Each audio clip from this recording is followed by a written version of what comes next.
Hello friends, अगले वाले question की तरफ चलते हैं।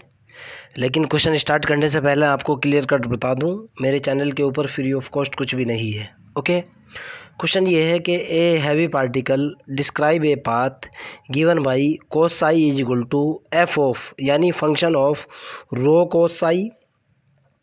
हमारे पास एक हैवी पार्टिकल है जो इस पाथ को डिस्क्राइब करता है। Show that the law of resistance is given by, जो लॉ ऑफ रेजिस्टेंस का जो फार्मूला है वो इसके थ्रू इस तरीके से जो है ना, इस इक्वेशन के थ्रू आपको गिवन है। कौन सी इक्वेशन के थ्रू गिवन है, एक बार मैं क्वेश्चन देख लूँ, कहीं छोटी मोटी मिस्टेक ना हो जाए। जो आपका इक्वेशन दे रखी है वो दे रखी है r into small v d F over D v is equal to minus k g under the root 1 minus f square D over D v small v into f, where f is the function of v square upon g। Okay, this is my question. अब मैं सबसे पहले इसका graph बनाने की कोशिश करता हूँ और आपको समझाने की कोशिश करता हूँ। मान लिया जाए ये आपका एक्स एक्सिस और वाई एक्सिस है। Suppose that this is your x axis and y axis.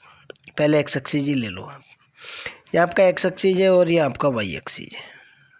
Suppose that ये वाला पॉइंट आपका वो पॉइंट है। मान लिया जाए पार्टिकल को यहाँ से ऐसे प्रोजेक्ट किया, यहाँ से u वेलोसिटी से ऐसे प्रोजेक्ट किया u से, और ये वाला एंगल सपोज दैट अल्फ़ा है।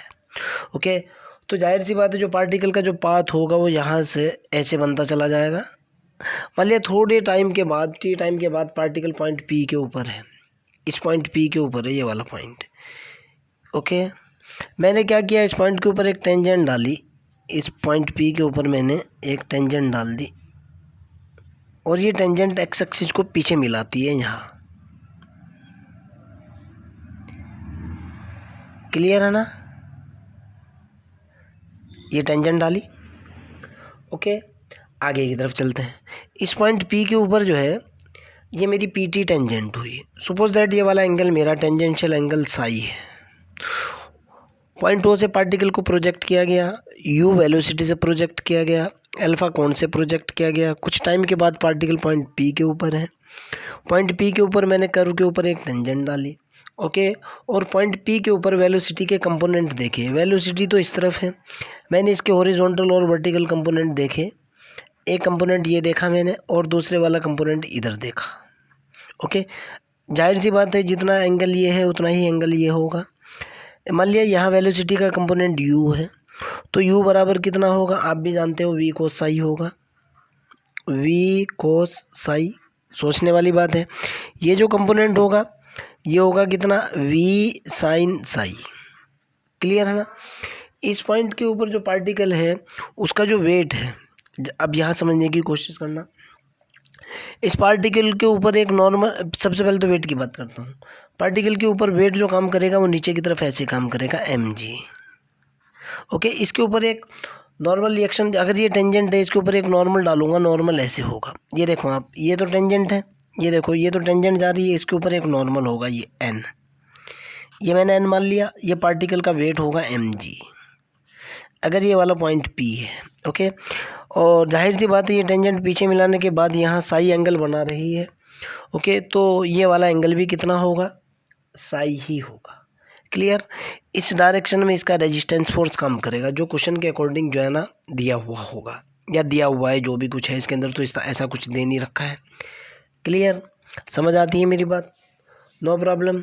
आगे की तरफ चलते हैं। नाउ के अंदर सपोज किया कि सपोज दैट, क्या सपोज किया मैंने भाई, कि मान लिया जाए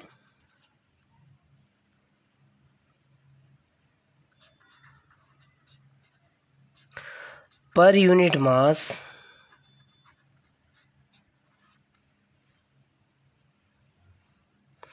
मान लिया जाए the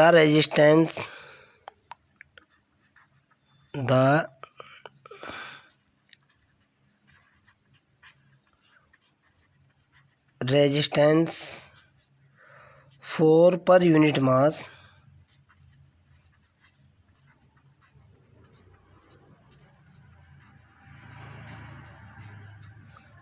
is r. Per unit mass का रेजिस्टेंस मैंने कितना मान लिया, सपोज दैट आर है।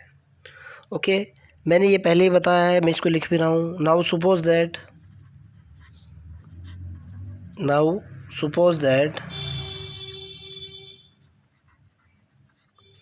क्या सपोज किया आपने, u be the horizontal component of velocity, u is horizontal component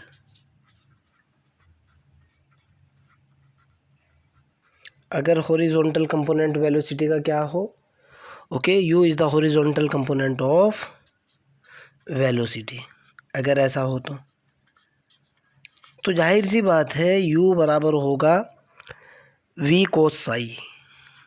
ये बताने वाली बात नहीं है, फिक्स फार्मूला होता है।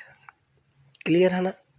अब मैं इक्वेशन ऑफ मोशन की बात करूंगा और आगे की तरफ चलूंगा। Now equation of motion.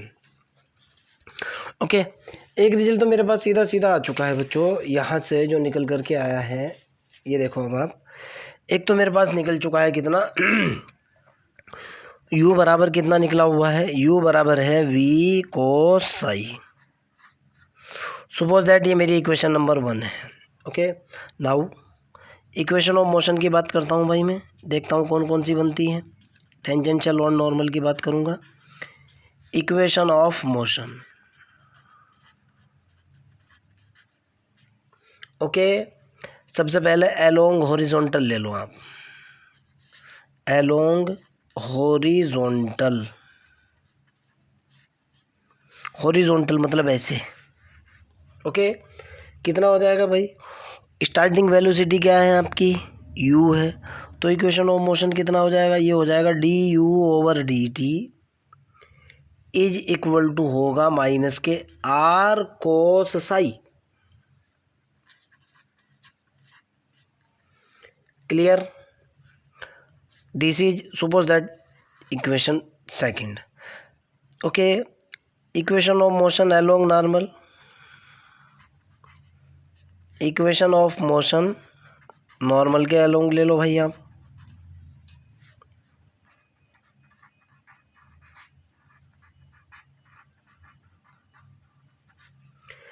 ये कितना होगा भाई, आप भी जानते हो, ये होगा v² is equal to g cos Sai.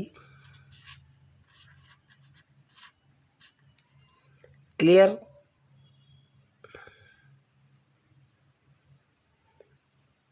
Okay, along normal ले ली मैंने, एलोंग हॉरिजॉन्टल ले ली मैंने। ओके, ये कितना हुआ, g cos psi. Equation number suppose that third. एक इक्वेशन ऑफ मोशन और लेता हूँ मैं, ओके, और वो किसके एलोंग लेता हूँ, एलोंग टेंजेंट। मैं कह रहा हूँ इक्वेशन ऑफ मोशन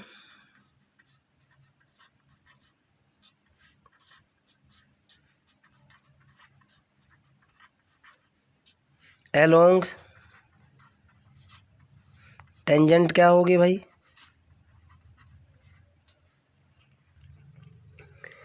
आपको भी पता है, ये होगी dv/dt इज इक्वल टू कितनी होगी भाई, माइनस के r माइनस के g साइन साई। ओके, आपको पता है रेजिस्टेंस पावर इस डायरेक्शन में ऐसे काम करती है।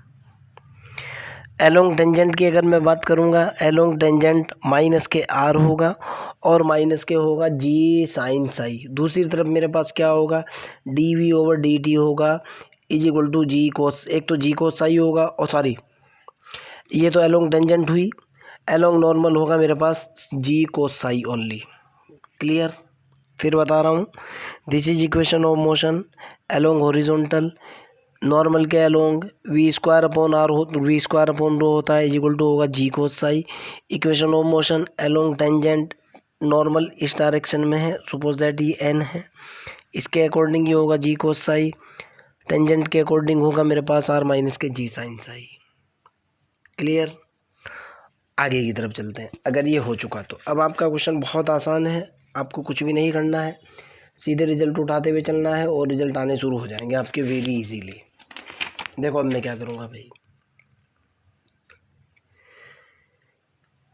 मेरे पास यहाँ से जो रिजल्ट निकल कर के आ रहा है भाई, ये जो इक्वेशन है ज़रा इसको देखो आप।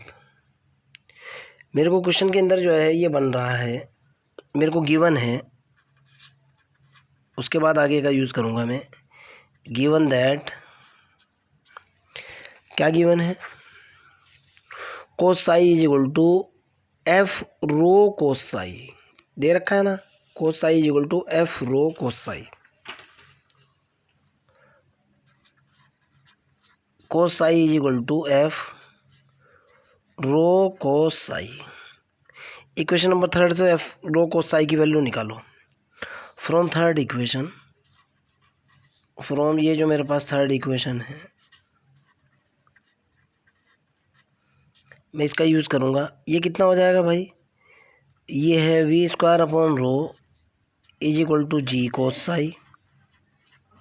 और यहाँ से निकल कर के आ बेटा, v square upon g is equal to हुआ रो कोस साई। ये वाली वैल्यू यहाँ पुट कर रहा हूँ मैं कह रहा हूँ putting v square upon g is equal to rho cos psi. Suppose that ये इक्वेशन पी है, इन पी इक्वेशन, तो मेरे पास कोस साई की वैल्यू कितनी निकल गई भाई, कोस साई इज इक्वल टू निकल गया एफ। क्लियर है ना। रो कोस साई की वैल्यू कितनी है आपको दी हुई है, एफ। वी स्क्वायर अपॉन जी हो चुका, कोई दिक्कत तो नहीं है। आगे की तरफ चल लेते हैं। अभी तक जो मेरे पास रिजल्ट निकल कर के आया बेटा, वो ये निकला हुआ है कि कोस साई की जो वैल्यू निकली, कितनी निकली भाई, रुको अभी आप। अभी तक जो रिजल्ट बना हुआ है वो ये बना हुआ है, cos psi is equal to है, cos psi is equal to है f of v square upon g. But देखो आपको एक चीज़ और भी गिवन है, but f of v square upon g is equal to f दे रखा है ना साफ साफ। But f is equal to f of v square upon g, ये वैल्यू मैंने यहाँ पुट की। नाउ अगर ऐसा है, नाउ मेरे पास कोस साई कितना बना, cos psi is equal to हुआ मेरे पास f. Suppose that this is equation r. कोई दिक्कत तो नहीं है ना। ओके, आगे की तरफ चलते हैं। एक दूसरी इक्वेशन उठाऊंगा मैं फ्रॉम इक्वेशन नंबर सेकंड, और इसका यूज़ करूंगा अब। नाउ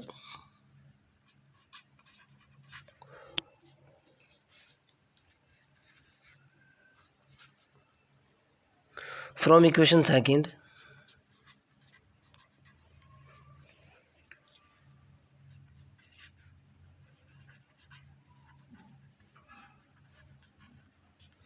क्या है equation number second, D u over d t की वैल्यू है माइनस के आर कोस साई। यहाँ से मैंने आर की वैल्यू निकाली,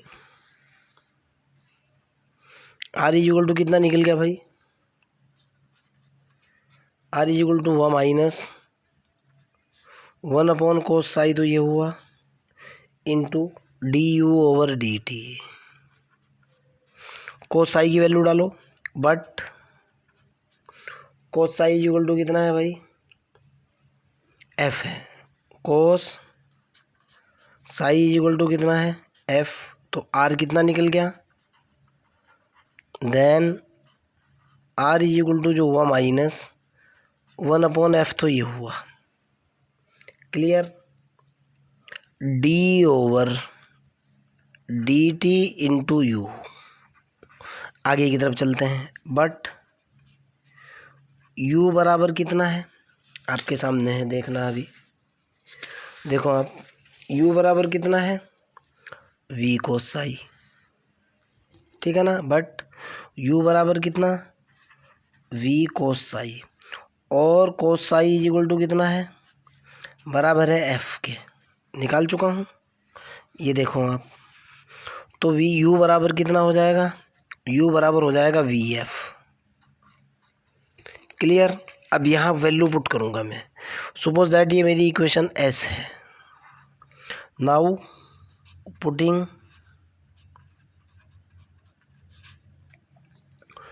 u is equal to v f in s equation के अंदर, तो r इज इक्वल टू कितना निकल गया भाई, r इज इक्वल टू हुआ मेरे पास माइनस 1/f तो है ही, d ओवर d कितना हुआ ये, d ओवर डी टी, ये हुआ मेरे पास u बराबर वी एफ। इसको चेंज कर रहा हूँ, ज़रा समझने की कोशिश करना भी, यहाँ से जैसे ज़रूरत पड़ेगी उठा लूँगा यार मैं पेपर। ओके, यहाँ से मेरे पास r की वैल्यू निकल कर के आई, r इज इक्वल टू कितना हुआ -1/f। क्या मैं इसको ऐसे ही लिख सकता, d ओवर डी वी, और यहाँ हुआ मेरा ऊपर v f into d v over d t. भाई ये इससे कैंसिल हो जाएगा, यही तो निकल करके आएगा। इसको डिफरेंशिएट करूँगा मैं, अब d v over d t की वैल्यू डाल लूँगा, जो भी होगा मेरे पास।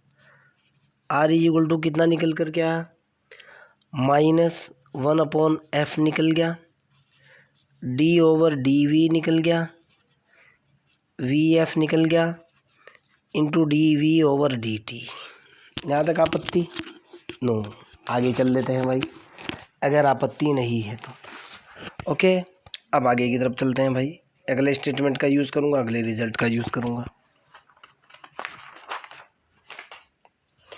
यहाँ से मेरे पास एक रिजल्ट और भी है बेटा, पहले इस रिजल्ट को लिखता हूँ, उसके बाद अगले वाले रिजल्ट की तरफ चलता हूँ। पहले तो आप ये देखो r बराबर कितना है, r बराबर है मेरे पास -1/f है, d ओवर डी वी है, ये वी एफ है, into d v over d t है। बट अब यहाँ देखो भाई, ये देखो आप, d v over d t की वैल्यू देखो, d v over d t की वैल्यू है -r minus g sine psi, but d v over d t is equal to -r minus g sine psi. ये वाली value put करूँगा और फिर से रिजल्ट निकालूंगा मैं। अब देखता हूँ क्या आता है भाई। तो यहाँ से मेरे पास जो रिजल्ट निकल करके आएगा कितना होगा,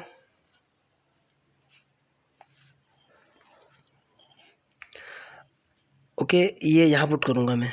r इज इक्वल टू जो हो जाएगा -1/f तो है ही, d ओवर डी वी है, ये वी एफ है, into d v over d t की वैल्यू कितनी, माइनस के r minus g sine psi. No problem, इसका अंदर मल्टीप्लाई कर लो, ये निकल कर के आया r इज इक्वल टू, जब मैं अंदर मल्टीप्लाई करूँगा r/f हो जाएगा, ये ध्यान से देखना है आपको। और r/f होने के बाद ये हो जाएगा d over D v v f. Clear? जब इसकी गुणा इसके साथ करूँगा निकल करके आएगा plus k g sine psi upon f d over D we, ये हुआ मेरे पास वी एफ। क्लियर? आर इन दोनों में से कॉमन लेने की कोशिश करूँगा, एक तरफ कर रहा हूँ दोनों आर, ये इसको उधर ले करके जा रहा हूँ और देखता हूँ मेरे पास क्या होता है भाई। ओके, इसको इधर, इसको इधर, अर्थात मैं लिखूँगा ये minus k g upon f sine psi. Okay, और ये हुआ डी ओवर डी वी, ये हुआ v f is equal to, ये इधर, ये इधर, ये हुआ r/f d over D v v into f minus के r। साइन साई का फार्मूला लगाया, minus g upon f. Sine psi का फार्मूला क्या होता है आप जानते हो। साइन साई को लिखा जा सकता है 1 minus cos square psi. Clear. और डी ओवर डी वी ये हुआ v f is equal to, और हाँ एक बात और भी, इज इक्वल टू आर। यहाँ से मैंने कॉमन ले लिया, आर मैंने यहाँ से क्या किया, कॉमन ले लिया। कॉमन लेने के बाद मेरे पास कितना बचा, 1 upon f d over D v v f. अब इसको डिफ्रेंशिएट करूँगा मैं, चूँकि फिर आप ये कहोगे सर किस तरह की बात कह रहे हो। कोस साई इज इक्वल टू मेरे पास एफ आ चुका था, कहीं ना कहीं मैंने लिखा था, अभी आपको दिखा रहा हूँ। कोस साई की वैल्यू कितनी आ चुकी थी, एफ आ चुकी थी भाई। रुको एक बार, हाँ ये देखो equation r cos psi is equal to मेरे पास एफ आ चुका था। ओके ये रिजल्ट निकल चुका था। यहाँ वैल्यू डालता हूँ, देन ये हो जाएगा मेरे पास minus g upon f into under the root 1 minus f square. 1 minus के कितना भाई, एफ स्क्वायर कोसाई की value d over D v v f is equal to are into 1 upon f d over D v v into f. Clear. अगले वाले page की तरफ चलते हैं भाई, देखते हैं क्या होता है। यहाँ से ये निकल कर के आया मेरे पास कितना, पहले इसको देखते हैं।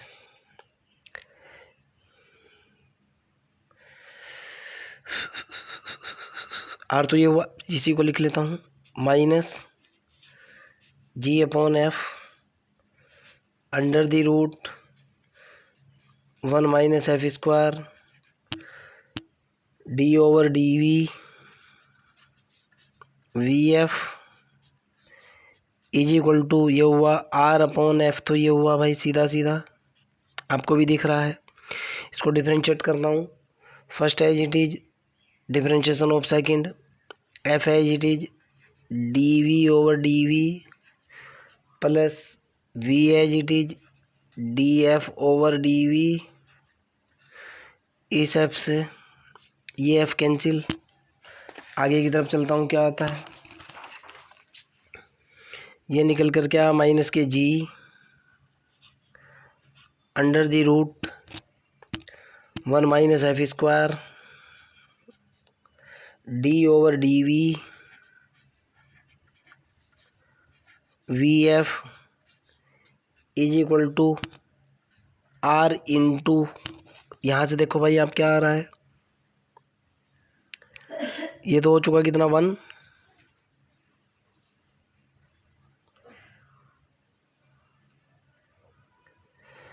ये हुआ आर इंटू ये कितना निकला भाई, f plus v into D F over D we.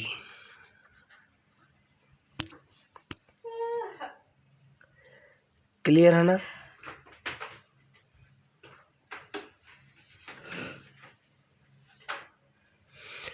और यहाँ एक चीज़ और भी थी बेटा, मैंने ज़रा सी मिस्टेक कर दी है। रुको एक बार आप यहाँ देखो, आप जब मैं यहाँ से कॉमन लूँगा, ये यहाँ से ज़रा समझने की कोशिश करना आप। जब मैं यहाँ से ये जो है ये वाला पोर्शन कॉमन ले लूँगा, आर कॉमन लिया मैंने दोनों में से, 1 अपॉन एफ बचा d over D v minus के 1 बचेगा। यहाँ पे माइनस का कितना होगा, -1 भी होगा। ये देखो आप ज़रा ध्यान से देखो, ये मैंने गलती कर दी थी। ओके, आर कॉमन लेने के बाद कितना होगा, -1 भी होगा ये। ओके, आगे की तरफ चल लेते हैं। ये यहाँ से जो है माइनस के क्या होगा भाई, -1 भी होगा ये। अब इसका फ़ायदा और नुकसान क्या होगा, ज़रा समझने की कोशिश करना।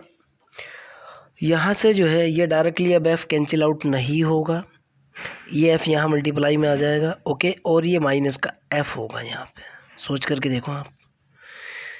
एफ़ तो सिर्फ इतने के मल्टीप्लाई में है ना, एफ़ इसके मल्टीप्लाई में आएगा, ये एफ़ हो जाएगा। और फिर इस एफ़ से ये एफ़ कैंसिल हो जाएगा, इधर ये मेरा जो का तू इधर इससे ये कैंसिल हो जाएगा, और ये निकल करके आएगा जी under the root 1 minus K F square D over D we, ये हुआ V F is equal to are into V into D F over D V, okay.